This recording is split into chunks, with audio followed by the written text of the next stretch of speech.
భారత సుప్రీంకోర్టు, ముఖ్యంగా justice J B Pardiwala, justice R Mahadevan వారిరువురు కూడా ఈ దేశ రాజ్యాంగ మౌలిక స్వరూపంలో కీలకమైన సమాఖ్య విధానం ఫెడరలిజాన్ని కాపాడే ఒక చారిత్రాత్మకమైనటువంటి తీర్పు చెప్పారు. ఆ తీర్పును మనం పరిశీలిస్తే కేవలం ఈ ఒక్క ఇష్యూయే కాదు, 1952 నుంచి సుప్రీంకోర్టు ధర్మాసనం ఇటువంటి ఇష్యూస్ మీద 18 తీర్పులు చెప్పి ఆ 18 తీర్పులు పరిశీలించారు. అలాగే భారతదేశంలో ఇప్పటికీ కేంద్ర రాష్ట్ర సంబంధాల మీద అఫీషియల్గా 3 కమిషన్లు వేశారు. Justice Sarkaria commission, justice Punchhi commission, justice Rajamannar commission. అంటే రాజమన్నార్ కమిషన్ తమిళనాడు ప్రభుత్వం వేసింది. అంతేకాకుండా అడ్మినిస్ట్రేటివ్ రిఫార్మ్స్ కమిషన్ అని ఒకటి వేశారు. ఫస్ట్ చాలా వేశారు, అందులో మొదటిది. ఈ మొత్తం వాటిని పరిశీలించి ఈ తీర్పు చెప్పామని చెప్పేసి ఆ కమిటీ చెప్పడం జరిగింది. వాళ్ళిద్దరు కూడా చెప్పడం జరిగింది. వాస్తవంగా రాష్ట్రపతి కనుక ఈ 14 ప్రశ్నలు పంపకపోతే ఇది పెద్ద ఇష్యూగా ఉండేది కాదు. కానీ కావాలని కేంద్ర ప్రభుత్వం రాష్ట్రపతి ద్వారా పంపడం జరిగింది. ఈ సందర్భంగా నేను 3-4 విషయాలు ప్రస్తావించదలుచుకున్నాను. మొదటిది, ఒక 300 సంవత్సరాల క్రితం French philosopher Montesquieu the spirit of laws అనే గ్రంథం రాశారు, మనకు తెలుసు. ఆ గ్రంథంలో ఆయన the theory of separation of powers, తెలుగులో అధికార పృథక్కరణ సిద్ధాంతం అంటారు. బహుశా ఆధునిక ప్రజాస్వామ్యానికి పునాది ఆ సిద్ధాంతమే. అంతకుముందు రాజరికాలు ఉన్నాయి, రాజులే అన్ని అధికారాలు అనుభవించారు. కానీ థియరీ ఆఫ్ సపరేషన్ ఆఫ్ పవర్స్లో మాంటెస్క్యూ స్పష్టంగా government means executive, legislature, judiciary, ఈ 3 అంగాలు కూడా ఒకదాని మీద ఒకటి ఓవర్ రైడ్ చేయకుండా ఒకదాని ఒకటి సమన్వయంతో పనిచేయాలి. అప్పుడే ప్రజాస్వామ్యం సక్సెస్ అవుద్దని ఆయన చెప్పారు. అది అనేక సందర్భాల్లో అమెరికాలో ఒక పద్ధతిలో అమలు జరుగుతుంది. అమెరికాలో రాజ్యాంగంలో దాన్ని చెక్స్ అండ్ బ్యాలెన్సెస్ అంట. మన దేశానికి వచ్చినప్పుడు అనేక సందర్భాల్లో ఎగ్జిక్యూటివ్, లెజిస్లేచర్, జ్యుడిషియరీకి సంబంధించి వివాదాలు ఏర్పడటం గతంలో చూసాం. కానీ ఇప్పుడు ప్రత్యేకించి ఈ భారతీయ జనతా పార్టీ, ఇందాక మన వాళ్ళందరూ చెప్పినట్టు, జ్యుడిషియరీని కంట్రోల్ చేయాలి ఎగ్జిక్యూటివ్ ద్వారా అనేటటువంటి ఒక దృక్పథం కనపడుతుంది. ఆ దృక్పథంలో భాగమే ఇందాక మన వాళ్ళు చెప్పినట్టు జగదీప్ ధన్ఖడ్ ఏమన్నాడు, జడ్జీలే సూపర్ పార్లమెంట్గా వ్యవహరిస్తున్నారు. అంటే ఇలాంటి తీర్పులు చెప్పకూడదు అనమాట. జడ్జీలే సూపర్ పార్లమెంట్గా వ్యవహరిస్తున్నారు.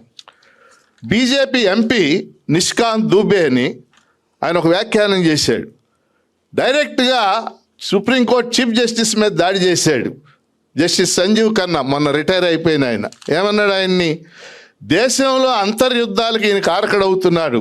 ఎవరు? సంజీవ్ ఖన్నా. అంటే ఏమిటి దీని అర్థం? జ్యుడిషియరీ నువ్వు చెప్పినట్టు వినాలన్నమాట. ఈ దేశంలో ఏదైనా అంతో ఎంతో స్వతంత్రంగా నడుస్తుందంటే జ్యుడిషియరీ కదా. జడ్జీలను మనం చూసాం గతంలో. Justice PN Bhagwati, justice Krishna Iyer, justice YV Chandrachud అనేక ప్రమాణాలు నెలకొల్పారు. వాళ్ళు అనేక హక్కులు కాపాడారు. కాబట్టి ఇలాంటిది సుప్రీంకోర్టు లేక న్యాయ వ్యవస్థ ఈరోజు జ్యుడిషియరీ మా చేతుల్లో ఉండాలని మోడీ గవర్నమెంట్ భావిస్తుంది. వాళ్ళకి వ్యతిరేకంగా ఎలాంటి తీర్పులు ఇవ్వడానికి వాళ్ళకి నచ్చటం లేదు. అందుకని ఈ రకమైన దాడి చేస్తుంది. ఇది మొదటి అంశం. రెండవది, భారతదేశంలో వాట్ ఈజ్ సుప్రీం? సర్వోన్నతం ఏమిటి? సర్వోన్నతం రాజ్యాంగమే.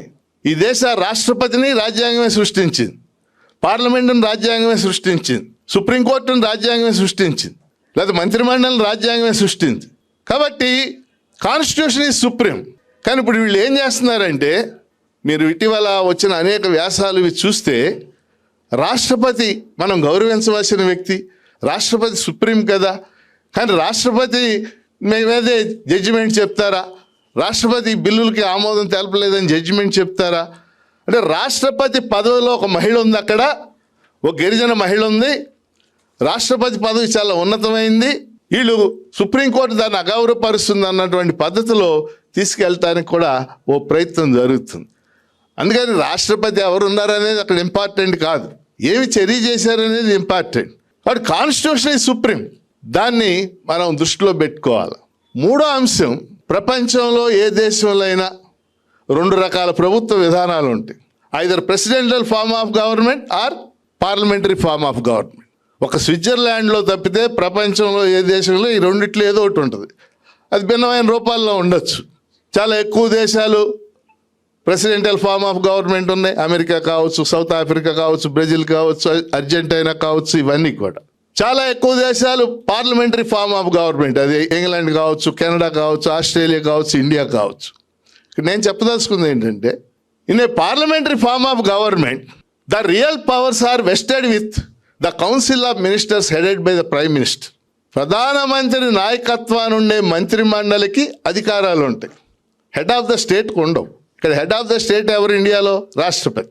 అలాగే రాష్ట్ర స్థాయిలో ముఖ్యమంత్రి నాయకత్వాన్ని ఉండే మంత్రి మండలికి నిజమైన అధికారాలు ఉంటాయి, గవర్నర్కి ఉండవు అక్కడ. అలాగే బ్రిటన్లో రాజు లేక రాణి ఉన్నారు, వాళ్ళకు ఉండవు అధికారాలు. రాజ్యాంగంలో కూడా చాలా స్పష్టంగా article 74 of the constitution, the council of ministers, వాళ్ళకి నిజమైన అధికారాలు ఉంటాయి. వాళ్ళు చెప్పినట్టు రాష్ట్రపతి వినాలి, మంత్రిమండలి చెప్పినట్టు వినాలని రాజ్యాంగంలో రాసి ఉంది. అలాగే 163 163 ఆఫ్ ద కాన్స్టిట్యూషన్, మంత్రిమండలి రాష్ట్ర స్థాయిలో గవర్నరు మంత్రిమండలి చెప్పినట్టు వినాల్సిందే, మంత్రిమండలి సలహా మేరకు నడవాల్సిందే. నేను ఇష్టం వచ్చినట్టు చేస్తాను అంటే కుదరదు కదా. ఎందుకని we are having a parliamentary form of government. అతను గవర్నరు నిజమైన అధికారాలు ఎక్సర్సైజ్ చేశాడు అనుకోండి, ఇది ఇంకా పార్లమెంటరీ ఫార్మ్ ఆఫ్ గవర్నమెంట్ ఎలా అవుద్ది? ఇప్పుడు అమెరికాలో రాష్ట్రాల్లో వీళ్ళు చాలామంది పిల్లలు అమెరికాలో ఉండి ఉంటారు. అమెరికాలో ముఖ్యమంత్రులు ఉండరు, రాష్ట్రంలో ఎవరు ఉంటారు? గవర్నర్ ఉంటాడు, వాడికి నిజమైన అధికారాలు ఉంటాయి. ఎందుకని they are having a presidential form of government. ఇక్కడ నేను గవర్నర్, నేను అధికారాలు ఎక్సర్సైజ్ చేస్తాను. ఇప్పుడు ఆర్ఎస్ రెవెన్యూడు తమిళనాడు ఎంత చికాకు పెట్టాడు స్టాలిన్ని. మీరు ఇక్కడ మాట్లాడినవి చాలా ఉన్నాయి, మాట్లాడనివి. ఒకసారి ఆ తమిళనాడు అసెంబ్లీ బడ్జెట్ సమావేశాలు గవర్నర్ ప్రసంగిస్తాడు, మీకు తెలుసు కదా. తమిళనాడు అసెంబ్లీ గవర్నర్ ప్రసంగానికి వచ్చాడు, అందరికీ నమస్కారం, మీ అందరి శుభాకాంక్షలు అని దిగి వెళ్ళిపోయాడు. ఎందుకంటే ఆ మంత్రిమండలి తయారు చేసిన స్పీచ్ని చదవటం అతనికి ఇష్టం లేదు, ఆయన ఒకటి చేసి వెళ్ళిపోయాడు. అట్లాగే కేరళలో ఆరిఫ్ మహమ్మద్ ఖాన్, ఇందాక దివాకర్ చెప్పాడు, ఏం జరిగింది తమిళనాడులో 2020 నుంచి 23 దాకా 12 బిల్లులు అసెంబ్లీ ఆమోదించి పంపింది. 12 బిల్లులు. ఆయన ఏం చేశాడు, ఈ 12లో 2 బిల్లులు రాష్ట్రపతికి పంపి 10 బిల్లులు మళ్ళీ శాసనసభకు పంపించాడు, వెనక పంపించాడు. శాసనసభ మళ్ళీ ఆమోదించి మళ్ళీ పంపించింది. రెండోసారి పంపినప్పుడు హీ హ్యాస్ టు సైన్. కానీ అతను ఏం చేశాడు, రవి అది అలా బీరువాలో పెట్టి తాళం వేసుకుని రాష్ట్రపతికి పంపుతానని రాష్ట్రపతి భవన్కి వెళ్ళి అలాగే ఉంది ఇక్కడే. అందుకని తమిళనాడు గవర్నమెంట్ ఇసుగు పుట్టి సుప్రీంకోర్టులో కేసు. సుప్రీంకోర్టు చారిత్రాత్మకమైన తీర్పు చెప్పింది, 3 నెలలు మించి మీరు ఇక ఉంచుకోవడానికి వీల్లేదు. ఆల్రెడీ పంపిన బిల్లులన్నీ ఆమోదం పొందినట్టే, ఏముంది ఇందులో తప్పు? కాబట్టి ఇది ఓవరాల్గా మనం చూసినప్పుడు భారతీయ జనతా పార్టీగా మనం చెప్పుకున్నట్టు ఈ రాజ్యాంగం వాళ్ళకి ఇష్టం లేదు, ఈ మౌలిక స్వరూపం వాళ్ళకి ఇష్టం లేదు. మనం అనేక కేసుల్లో చూసాం. Kesavananda Bharati versus state of Kerala కేసులో సుప్రీంకోర్టు స్పష్టంగా చెప్పింది, వాట్ ఈస్ బేసిక్ స్ట్రక్చర్. ఈ దేశ రాజ్యాంగానికి ఒక మౌలిక స్వభావం ఉంది, మౌలిక స్వరూపం ఉంది. ఆ మౌలిక స్వరూపంలో ఫెడరలిజం ఉంటుంది, సెక్యులరిజం ఉంటుంది, సుప్రమసీ ఆఫ్ ద కాన్స్టిట్యూషన్ ఉంటుంది, ఇండిపెండెంట్ జ్యుడిషియరీ ఉంటుంది. 4-5 లక్షణాలు చెప్పారు. ఈ లక్షణాలు మార్చడానికి వీలు లేదని కూడా సుప్రీంకోర్టు ఆ రోజు చెప్పింది. ఈ లక్షణాలు ఇష్టం లేదు వీళ్ళకి, ఈ లక్షణాలకు సంబంధించిన అంశాలున్నా ఇష్టం లేదు. అందుకని వాళ్ళు కావాలని అయిపోయింది, జడ్జిమెంట్ ఇచ్చేసింది, నువ్వు చేయొచ్చు కదా, 3 నెలలు ఆమోదం పొందడానికి ఏంటి? రాష్ట్రపతి చేత కావాలని ఆర్టికల్ 143 రాజ్యాంగంలో 143వ నిబంధన ప్రకారం రాష్ట్రపతి సుప్రీంకోర్టుని సలహాలు అడగవచ్చు.